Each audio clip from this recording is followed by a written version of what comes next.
Name. இந்த பழமும் நம்ம வருஷம் ஃபுல்லாகவே வந்து கொடுக்குங்க.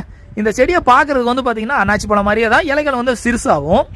முக்கியமாக வந்து எதற்காக பயிர் பண்ணுறாங்க அப்படின்னு பார்த்தோம்னா, இந்த இலைகளில் இருக்கிற ஒரு மருத்துவ குணம் நிறைஞ்ச ஒரு ரசாயனத்துக்காக என்ன பண்ணுறாங்கன்னா நிறைய இடங்களில் பயிர் பண்ணுறாங்க. ஆனால் அதிகப்படியான பேர் எதுக்காக? முக்கியமான விஷயம் ஒரே ஒன்று தான், அழகுதாங்க. ஏன்னா இதில் வந்து வித்தியாசமான தோற்றத்தில் ஒரு அன்னாச்சி வந்து பூக்கும், வெள்ளை கலரில் வந்து காய்க்கும். பூக்கள் வந்து பார்த்தீங்கன்னா நம்ம எப்படி அன்னாச்சி பழம் வந்து அப்படியே செடியோட ஒட்டி வரும், இது வந்து கொஞ்சம் தண்டு கிட்டத்தட்ட ஒரு அடி வரைக்கும் தண்டு வந்து அதுலேருந்து அப்படியே வந்து பார்த்தீங்கன்னா ஒரு டார்ச் மாதிரி வந்து பூத்துருக்குங்க. பார்க்குறதுக்கே நல்லா அழகாக இருக்கும். அன்னாச்சி பழம் மாதிரி தான் இருக்கும். சின்ன இதில் வந்து பார்த்தீங்கன்னா ஒரு சிகப்பு ஒரு மஞ்சள் பச்சை தோட்டத்தில் இருந்தாலும் பழுக்கிறப்ப அப்படியே வெள்ளை ஒரு அன்னாச்சி பழம் மாதிரியும் பழுக்கும், சில இதில் வந்து வெள்ளையாக வந்து பழக்கும். இப்போ நம்ம பார்த்துட்டு இருக்கிறது வந்து வெள்ளை அன்னாச்சி தான். ஆனால் அது வந்து மண்ணோட தன்மையை பொறுத்து மாறுபடும். இதுதான் வெள்ளை அன்னாச்சி அப்படின்னு சொல்லி நீங்கள் யாருமே வந்து குறிப்பிட முடியாது. மண்ணோட தன்மை சூழ்நிலைகளை பொறுத்து என்ன ஆகிரும்னா மாறிடும். இந்த அன்னாச்சி அப்படின்றது வந்து எதோட குடும்பம் சொல்லுவாங்க அப்படின்னு பார்த்தோம்னா, அந்த